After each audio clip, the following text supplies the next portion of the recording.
السلام عليكم، اش اخباركم؟ لاباس عليكم؟ نتمنىكم تكونوا بخير وعلى خير وانتم تشاهدوا هذا الفيديو. والاقتراح ديال اليوم اسهل وارخص من طارطوليت اللي ممكن لكم تجربوا بواحد الباط صابلي. صراحه تجي بنينه، تتحمق وتيبقاو مقرمشين لاطول مده، وفي نفس الوقت تيكونوا هشاش فاش تجيو هكا تاكلوهم، يعني جامعين ما بين ديك الهشاشه والقرمشه اللي تيبغي اي واحد. وهنا كلشي المقادير غادي نخدمها في الهاشوار. اول حاجه بديت بها 125 غرام ديال الزبده، زدت عليها كاس لاروب ديال سكر كلاصي، واحد الكيس ديال سكر الفاني، وكالعاده المقادير غتلقاوهم مضبوطه في صندوق الوصف بالغرام. هنا غادي نخلط ونطحن كل شيء مزيان حتى ديك الزبده تفرتت وتطحن مع داك سكر كلاصي والفاني. على هاد الشكل عاد غادي نزيد عليهم نص كاس ديال الزيت.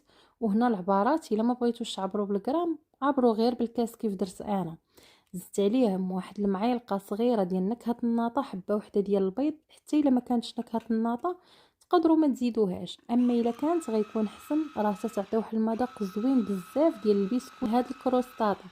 هنا عاود طحنت داك المكونات كاملين حتى تيولي الخليط على هاد الشكل هذا كريمي.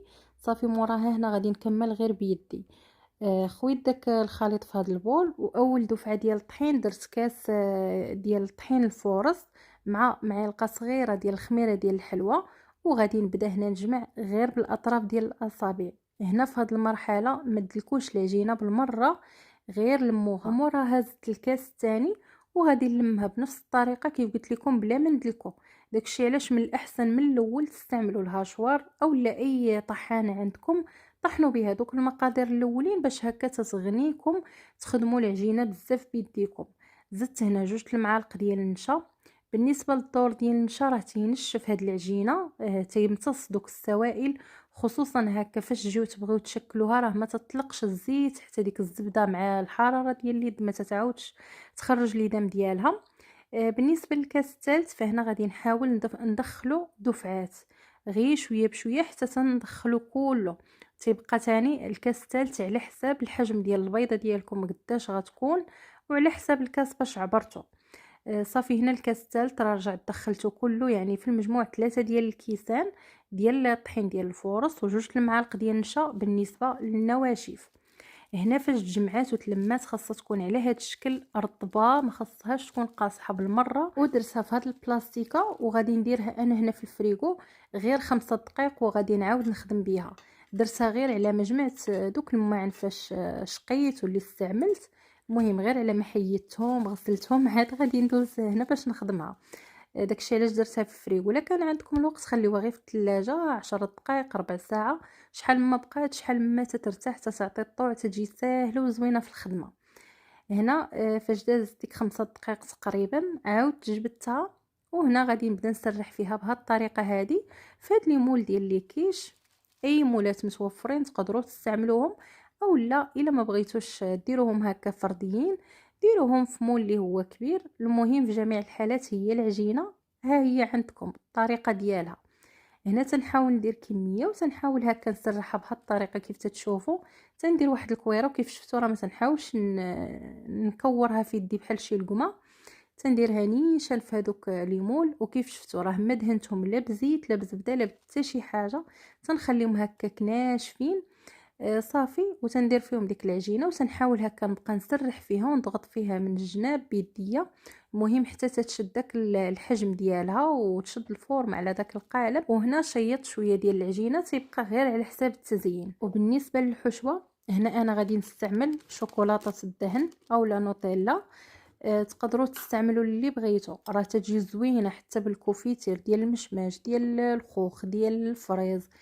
اي نوع ديال الكوفيتير تتفضلوه ولا تعجبكم تقدروا تعوضوا به الشوكولات.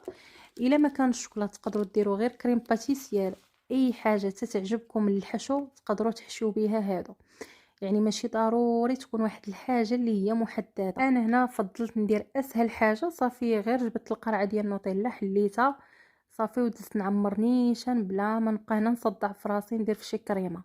الا كنتو بغيتو حتى كريم باتيسير بطريقتي راه فايت ليا حاطه لكم بزاف ديال الفيديوهات ديالها مصايبها بطرق مختلفه، ترجعوا الفيديوهات غادي تلقاوها. صافي هنا درت في كل وحده درت فيها القياس اللي هزات، وتنحاول هكا نسرحهم بهذه الطريقه هذه. المهم حتى نعمرها بهذا الشكل هذا. وبالنسبه حتى لهاد لي طارطوليط راه عطاوني 9 ديال الحبات بالنسبه لهاد العجينه اللي درت معاكم.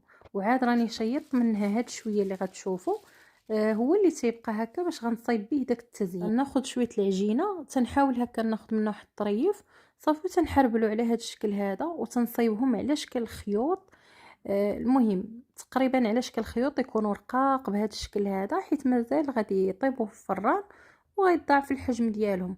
وهذه هي الطريقه باش تنصايبهم. صافي غير تنحربلهم تنبقى هكا ندي ونجيب فيهم في هذيك الخشبه. صافي راه دغيا دغيا ما تياخذوش وقت اللي هو طويل. العجينه تكون مرتاحه عاطيه الطوع. صافي وتنديرهم على هاد الاشرطه هادو، تنحيد دوك الجوانب تنضغط عليهم بصبعي، وبنفس الطريقه تنعاود نحرب الوحدين اخرين وتنحاول هكا نميلهم باش يجيو عاطين واحد الديكور اللي زوين. تيجيو بحال المعينات. المهم شكلوا بالطريقه اللي بغيتو. انا هاد الطريقه تجيني ساهله وعمليه، راه دغيا دغيا تيوجدوا ما تياخذوش الوقت بالمره. او لا كفكره ثانيه، الا ما بغيتوش ديروا هاد الطريقه جاتكم فيها الخدمه بزاف، تقدروا غير تعمروا بالحشوه اللي بغيتو. صافي وداك الطريف اللي غيبقى ديال العجينه ديروه في الفريغو حتى يشد في راسو مزيان، وحكوه في الحكاكه الغليظه وديروه من الفوق حتى هكاك راه تيجي الديكور ديالو زوين. هنا فساليتهم عاود دخلتهم للفريغو، خليتهم هنا 10 دقائق حتى شدوا راسهم وبردوا، وديك العجينه بدات شويه هكا تتقصح. عاد جبتهم وعاد غادي نطيبهم، وشوفوا معايا غير الشكل ديالهم باقيين ما طايبين ما حتى شي حاجه. صراحه تيجيو عاطين واحد المنظر تيحمق. هنا سخنت الفران على 200 درجه في الفوق وفي التحت، وفاش هكا دخلتهم نقصت ليه خليته غير على 180 وخليتهم في التحت. ومن طبيعه الحال شاعل حتى من الفوق، يعني في الفوق وفي التحت، وتنخليهم هنا يطيبوا مره واحده صافي باش ياخذوا لي اللون في التحت وفي نفس الوقت ياخذوا حتى في الفوق. وحتى ديك الحشوه اللي لداخل راه ما تتحرق ما توقع ليها حتى شي حاجه، بالعكس تتشمع تجي زوينه. وشوفوا معايا هنا راه دغيا تيدي مولاو ما تيلصقوا ما حتى شي حاجه، واخا ما دهنش المولات بالزيت اولا بالزبده راه ما تيلصقوا ما والو. صافي هنا خليتهم حتى بداو شويه هكا تيدفاو، عاد ديموليتهم.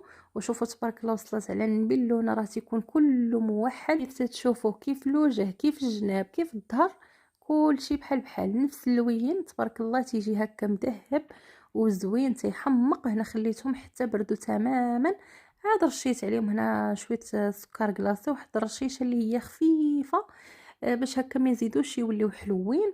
وبالنسبه للحلاوه راه تجي هي هذيك، راه ما تيجيوش حلوين بالمره، وتيكون هذا هو الشكل النهائي ديالهم. والا بغيتوا تصاوبوا مثلا كميه كبيره وتحتفظوا بها لاطول مده، صافي تتصايبوها بنفس الطريقه، تخليوهم حتى يبردوا تماما، تديروهم في واحد البواطه اللي تتكون محكمه الاغلاق تتسد مزيان ما يدخلش ليهم الهواء.